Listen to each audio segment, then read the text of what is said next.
Hello all, welcome to நம்மாத்து சமையல். இன்றைக்கி நம்ம ஸ்டஃப்டு சப்பாத்தி ரெசிபி தான் பார்க்க போகிறோம். ரொம்ப சிம்பிளாக கம்மியான இன்க்ரீடியன்ஸ் வச்சு இதை பண்ணிடலாம். இன்றைக்கி நான் வெறும் உருளைக்கிழங்கு கேப்சிகம் பன்னீர் யூஸ் பண்ணியிருக்கேன். பன்னீர் சேர்க்கறதுனால டேஸ்ட் கேட்கவே வேண்டாம், சும்மா அப்படி இருக்கும். அண்ட் பண்ணுறது ரொம்பவே ஈஸி. ஸோ இதை எப்படி பண்ணுறதுன்னு பார்க்கலாம். நான் இங்கே ஒரு பேனில் 2 டீஸ்பூன் ஆயில் ஹீட் பண்ணி வச்சுருக்கேன். அதில் 2 மீடியம் சைஸ் கேப்சிகம் நல்லா பொடியாக கட் பண்ணி சேர்த்துருக்கேன். இது ஒரு 2 நிமிஷம் வதங்கட்டும். ரொம்ப வதங்கணும்னு அவசியம் இல்லை.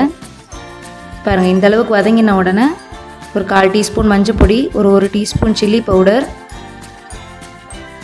ஒரு 1/4 டீஸ்பூன் கரம் மசாலா. இந்த மசாலாஸ்லாம் நம்மளோட விருப்பம் தான். உங்களுக்கு என்ன விருப்பம்னு இருக்கோ நீங்கள் அதை சேர்த்துக்கலாம். இது இப்போ நல்லா மிக்ஸ் பண்ணி விட்டுட்டு, நான் ஒரு 3 மீடியம் சைஸ் உருளைக்கிழங்கு வேக வச்சு தோல் உரித்து ஸ்மாஷ் பண்ணி வச்சுருக்கேன். அதையும் சேர்த்துட்டேன். இப்போ இந்த ஸ்டஃபிங்க்கு தேவையான உப்பு இதையும் போட்டு நல்லா மிக்ஸ் பண்ணிடலாம். எல்லாமே ரொம்ப வதங்கணும்னு அவசியம் இல்லை. எனிவே சப்பாத்தியில் நம்ம ஸ்டஃப் பண்ணி அதை திருப்பி வேக வைக்க தான் போகிறோம். அண்ட் பன்னீர் ஒரு 250 கிராம்ஸ் இருக்குது. அதை நான் நல்லா கையால் அதை உதுத்து விட்டு ஸ்க்ரம்பிள் பண்ணி வச்சுருக்கேன். அதையும் சேர்த்துட்டேன். பன்னீர் சேர்த்துட்டு மிக்ஸ் பண்ணிவிட்டு கேஸ் ஆஃப் பண்ணிடலாம். ரொம்ப நேரம் கேஸ் ஆனில் இருக்கணுன்றது இல்லை. பன்னீர் மெல்ட் ஆச்சுன்னா அப்புறம் உங்களுக்கு ஸ்டஃபிங் கொஞ்சம் நீர்த்து போயிடும், சரியாக வராது. அதனால் பன்னீர் சேர்த்து மிக்ஸ் பண்ணிவிட்டு கேஸ் ஆஃப் பண்ணிவிடுங்க. இப்போது சப்பாத்தி மாவு நான் ரெடியாக பிசைஞ்சு வச்சுருக்கேன். பாருங்கள், இந்த அளவுக்கு சாஃப்டாக பிசைஞ்சு எடுத்துக்கோங்க. ஸ்டஃபிங்கும் ரெடியாக இருக்குது நம்மளுக்கு. இப்போ இதை பால்ஸ் மாதிரி ரெடி பண்ணிடலாம். ஸ்டஃபிங்கும் அந்த மாதிரி ரெடி பண்ணிக்கோங்க, சப்பாத்தி மாவையும் அந்த மாதிரி உருட்டி ரெடி பண்ணி வச்சுக்கலாம். பாருங்கள், இப்போ ரெண்டுமே ரெடியாக எடுத்து, ஸோ இந்த சைஸுக்கு நீங்கள் நார்மலாக இருக்கிற சப்பாத்தி சைஸை விட கொஞ்சம் பெரிய சைஸாக உருட்டிக்கோங்க. இப்போ இது ஓரத்துலேருந்து இந்த மாதிரி ப்ரெஸ் பண்ணி எடுத்துகிட்டு, நம்ம கொழுக்கட்டைக்கெல்லாம் பண்ணுவோம் இல்லையா, அந்த மாதிரி எடுத்துன்னு வந்ததுக்கப்புறம் உள்ளே சென்டர் போர்ஷன் கொஞ்சம் தடியாகவே இருக்கட்டும். அப்போ தான் உங்களுக்கு இடும்போது ஸ்டஃபிங் வெளியில் வராமல் இருக்கும். இப்போ இந்த ஸ்டஃபிங்கை உள்ளே வச்சு இந்த மாதிரி லைட்டாக மடிச்சுட்டு எடுத்துகிட்டு வந்துகிட்டே இருந்தீங்கன்னா உங்களுக்கு ஈஸியாக க்ளோஸ் பண்ணிடலாம். அதை உங்களுக்கு பிகினிங் கொஞ்சம் கஷ்டமாக இருந்ததுன்னா நீங்கள் ஸ்டஃபிங் சைஸை கொஞ்சம் சின்னதாகவே எடுத்துக்கோங்க. சப்பாத்தி மாவை கொஞ்சம் ஜாஸ்தியாக எடுத்துக்கோங்க. அப்போ கரெக்டாக வந்துடும். இப்போ க்ளோஸ் பண்ணின சைடு நீங்கள் இடும்போது கீழே இருக்கணும். இதை கொஞ்சம் லைட்டாக இந்த மாதிரி ஃப்ளாட்டாக ப்ரெஸ் பண்ணிவிட்டு, இது வெறும் கோதுமை மாவில் நம்ம யூஸ்வலாக சப்பாத்தி இடுவோம்ல, அதே மாதிரி ரோல் பண்ணி சப்பாத்தி மாதிரி இட்டுற போகிறோம். இது அவ்வளோதான். ஸோ க்ளோஸ் பண்ண சைடு உங்களுக்கு கீழே வச்சு இட்டிங்கன்னா உங்களுக்கு ஸ்டஃபிங் வெளியில் வராமல் இருக்கும் நீட்டாக. எவ்வளோ அளவுக்கு மெல்லிஸாக வேணுமோ நீங்கள் அந்த அளவுக்கு இட்டுக்கலாம்.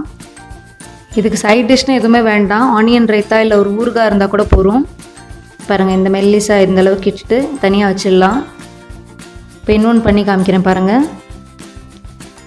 இந்த மாதிரி ஓரம் அதே மாதிரி மெல்லிஸாக பண்ணிவிட்டு சென்டர் போர்ஷன் கொஞ்சம் திக்காக வச்சுக்கோங்க. ஸ்டஃபிங்கை உள்ளே வச்சு இது மாதிரி மடித்து மூடிடலாம்.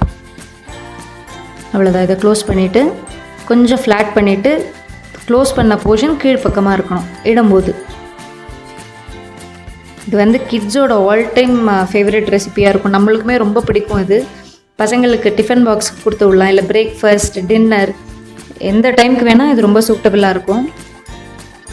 இப்போ இதையும் இந்த மாதிரி ரெடி பண்ணிவிட்டு,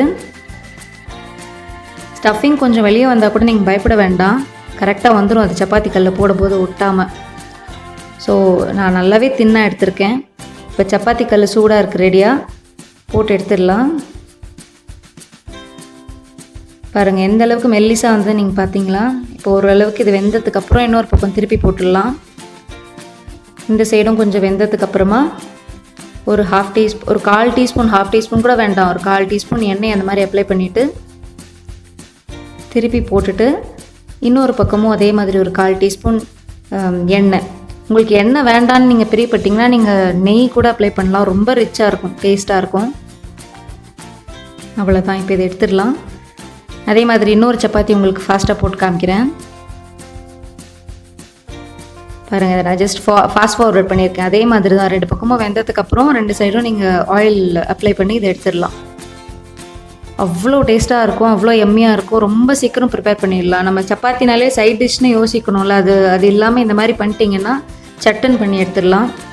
இப்போ நான் ஆப்ஷனல் ஒரு 1/2 டீஸ்பூன் நெய் சேர்த்துருக்கேன். நீங்கள் பட்டரும் சேர்த்து சாப்பிட்லாம், நம்ம விருப்பம் தான் அது.